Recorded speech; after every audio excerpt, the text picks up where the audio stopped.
I just watched Project Hail Mary, the new movie with Ryan Gosling and a Rock in the movie theater.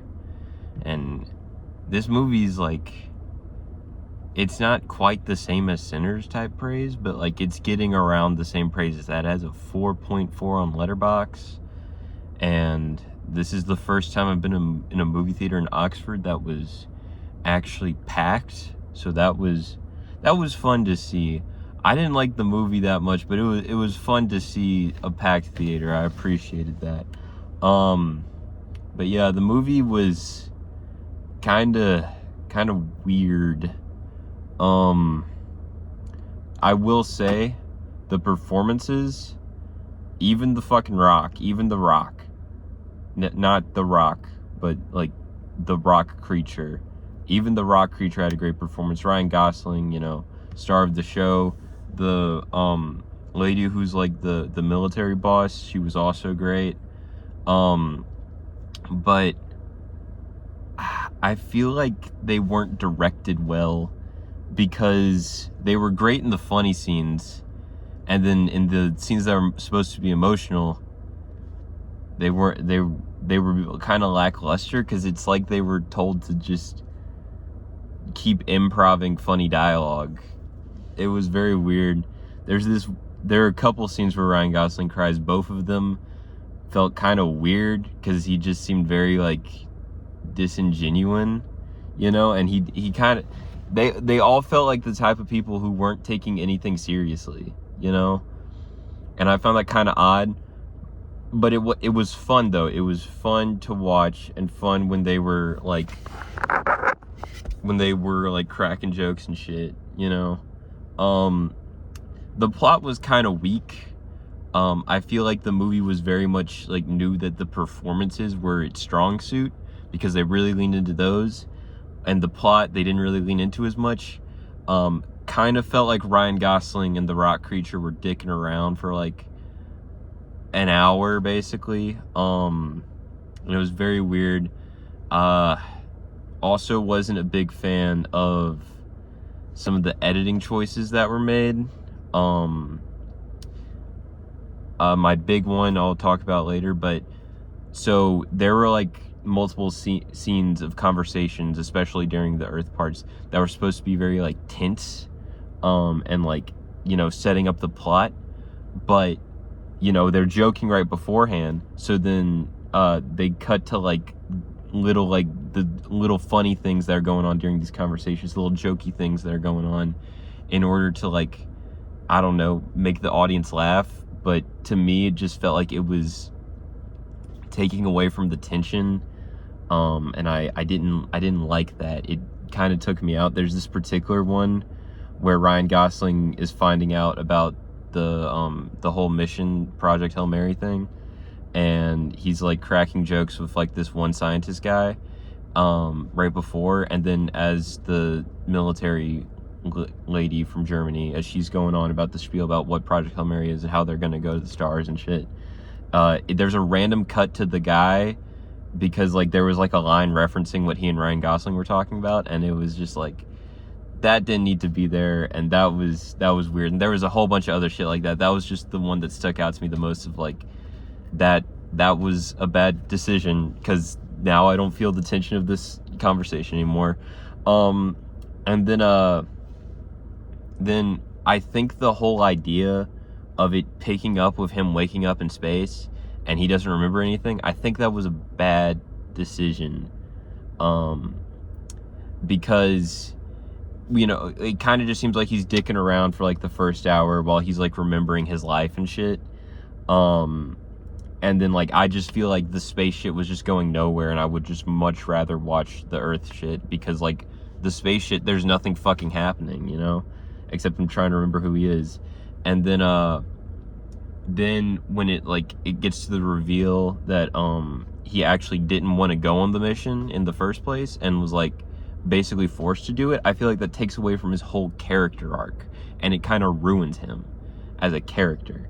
And maybe if it just showed the whole fucking leading up to him going into space, and then him going into space, like, like is a traditional story, I think it would have worked a lot better, because then he has a story arc, he has a character arc, and he doesn't have it in this cut of the movie. And then okay, so then I have to talk about the ending.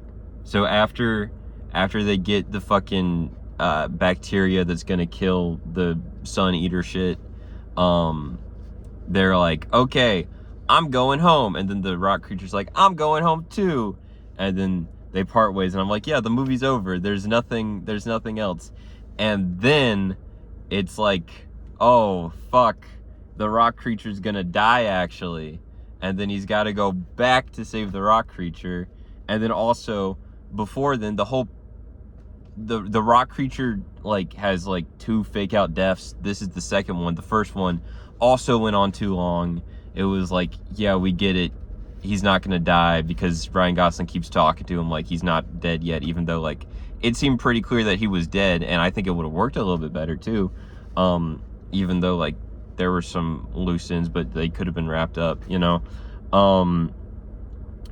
But like, you know, like, why do we have to have 2 fake out deaths for the rock creature back to back? Why does everything after, you know, the climax of the story of them getting the bacteria have to be so fucking drawn out? Like, holy shit. It felt like basically fucking, it felt like a 3-hour-long movie, basically, of like just shit happening. The best part was him with the rock creature, and they were like trying to figure out what to do. And then there's the drawn out like 3rd hour where it's just, we don't need all this shit happening. And then there's the kind of fucking weird 1st hour where it's just him dicking around and trying to remember himself. And you know, I had a good time with it. I don't think it was a bad movie by any means, but I don't think it deserves a 4.4 on Letterboxd. That's fucking crazy. It was like, you know, I would say it's an enjoyable watch. I wouldn't watch it again. It's definitely something you should see in a theater, I'll say that. But like, there are a lot of pretty clear and evident problems, you know. It's pretty clear that it's like the guys from the Lego movie are trying to make a live action movie and be a bit more serious, but they're still the guys who made the Lego movie.